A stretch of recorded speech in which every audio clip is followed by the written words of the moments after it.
This is the Night Wolf howling at you, and today we're going to jump back through the portal to the WWE Eternia to look at the Masters of the WWE Universe Ultimate Warrior, the heroic champion of WWE Eternia. This is the one from the first wave. There is one in a later wave as well, making him one of the few characters to have multiple versions. Which actually, now that I think about it, was what? Triple H, Steve Austin, Ultimate Warrior, of course, and John Cena. On the back of the box, we get a little bit of a comic here with the blurb: sent in a capsule from a place far from here for one reason: to attack and keep coming. Not to ask, but just to give. Not to want, but just to send. Send the power of the warrior. All right, somebody is going to have to explain that to me in the comments. I know nothing about this guy other than what I looked up online earlier, and I obviously that's got to have something to do with his persona for wrestling.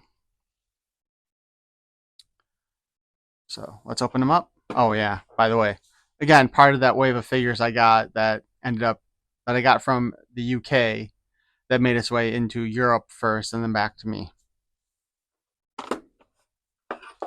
Oh, and his spear is under here like this, so that actually is going to make cutting a little bit more difficult, I think.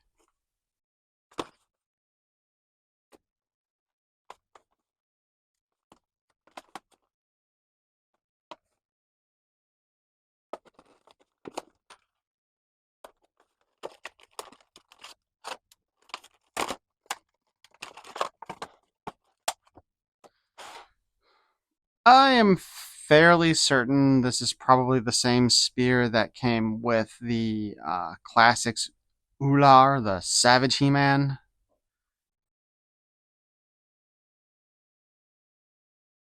Oh, that spearhead looks funky to me, though. Just saying.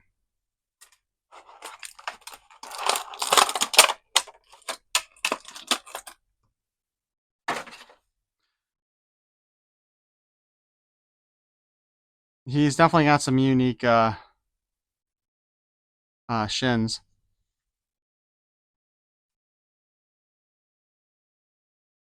So, a little bit of information on our Ultimate Warrior, which is kind of funny because he keeps on being referred to as Warrior in the stuff that I see for the most part. Warrior, born James Bryan Helwig, June 16th, 1959, and sadly he passed away on April 8th, 2014. An American professional wrestler and bodybuilder, best known by the ring name The Ultimate Warrior.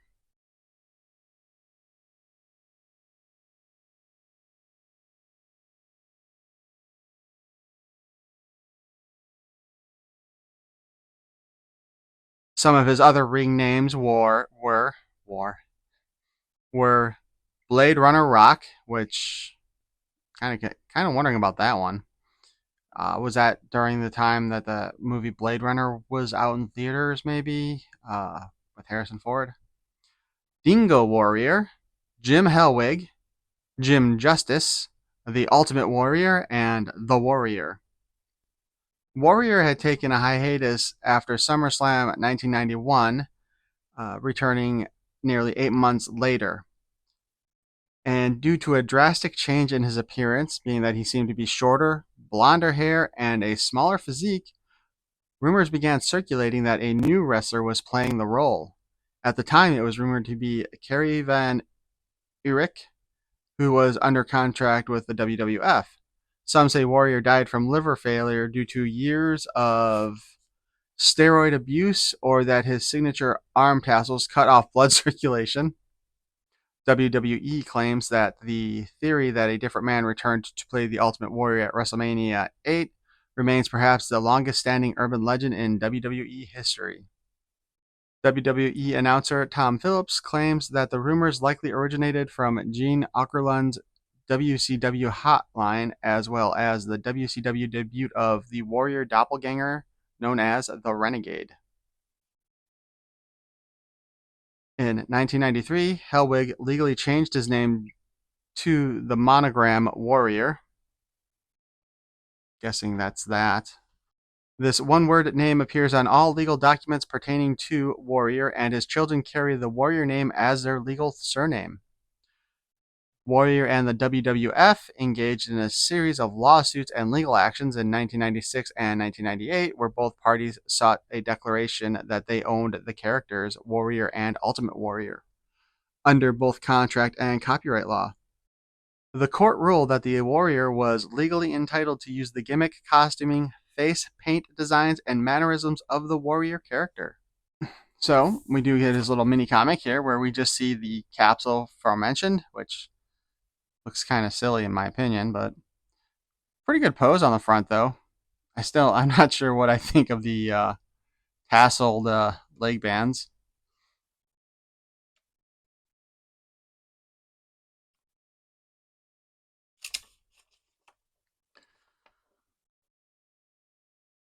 Ultimate Warrior, heroic champion of WW Eternia, height 6 foot 2 inches, weight 280 pounds, superstar powers, super strength and super intensity fueled by the universal power connecting warriors throughout the galaxy.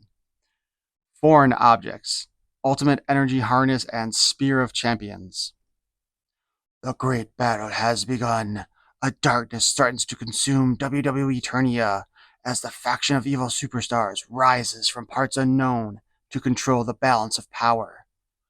But the heroic superstars accept the challenge to defend the planet and determine who are the masters of the WWE Universe. Ultimate Warrior crash lands on the planet WWE Eternia. The air I breathe smells of combat. Triple H, there is no place to run. Ultimate Warrior, you will not stand in my way.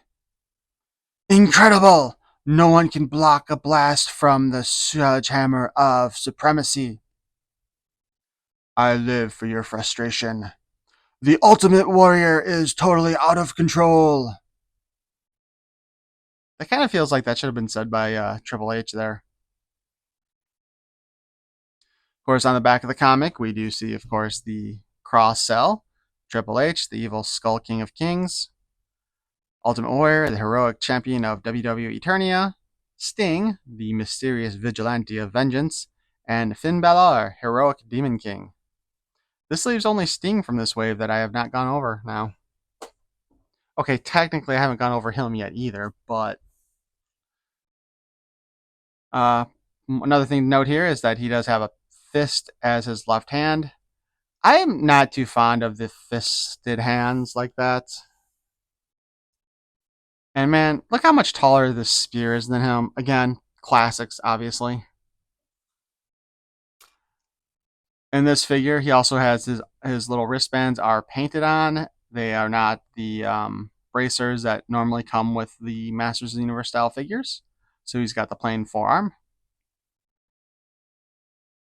I'm not too fond of this yellow color they used for the harness. And this is actually kind of a unique harness too. Like, I don't know. Is there something specific reason why it's designed like this in the back with this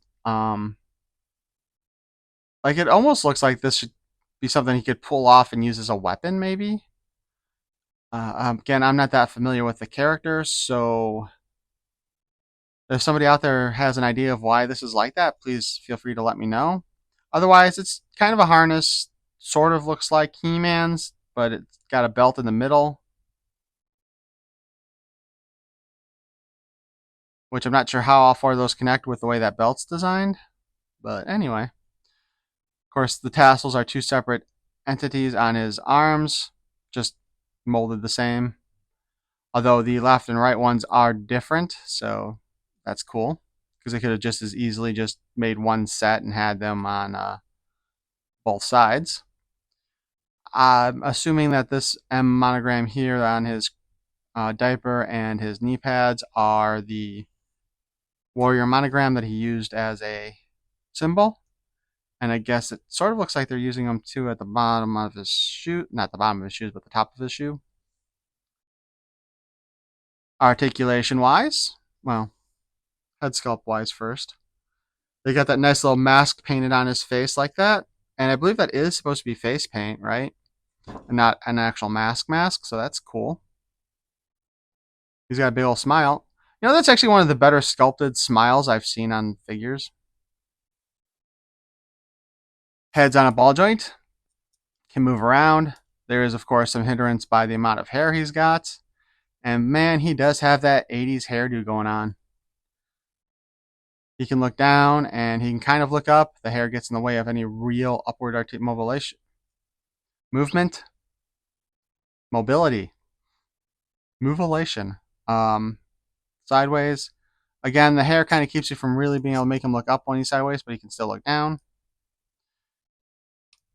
We've got the standard hinge up. We can spin it around. When the armbands go against the skin, it kind of slows it down a bit.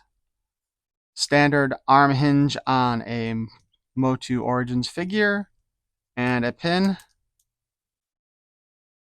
The wrist has its usual pin to spin it around and the in and out hinge. One gripping hand, one punching hand. The waist does a 360. He can kick up this far. He can kick back that far. He can kick out pretty decently.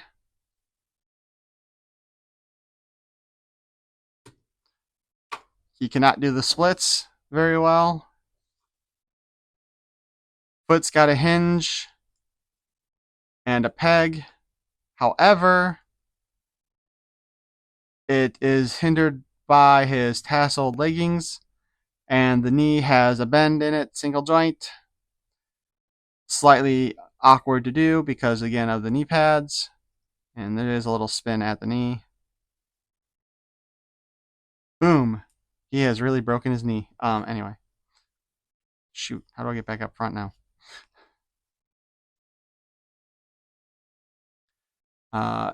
His harness is designed with the sides here to unhook them. Unfortunately, it's not that nice thing that Origins did where you had like the little single thing on the back. You got to deal with the stupid tab setup. And I think we're going to have to pull his head off to get the harness all the way off.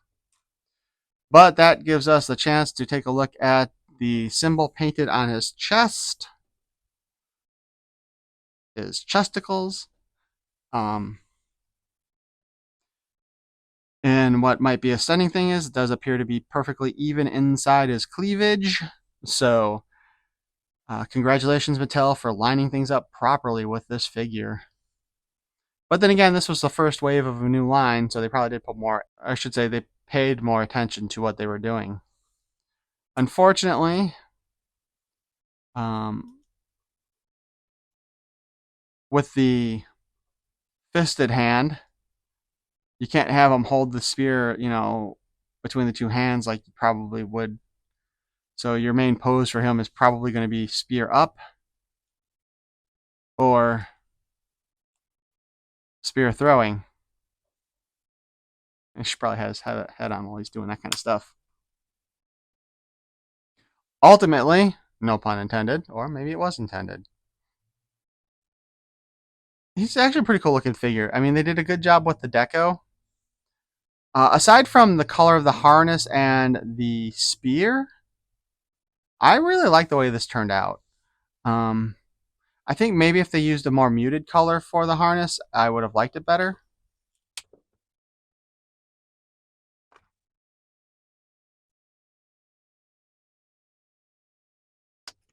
But again, as this is the first of this wave of figures, I think they also did give us a lot more newer parts.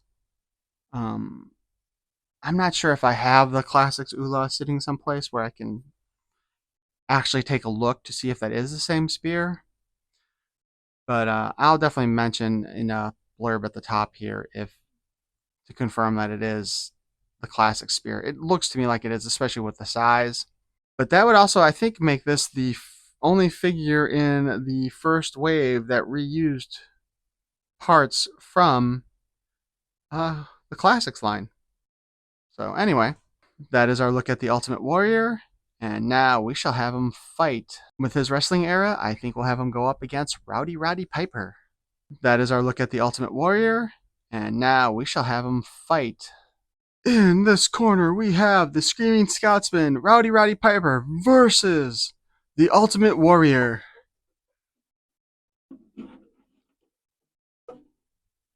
And I'm not sure who comes out on top on that one.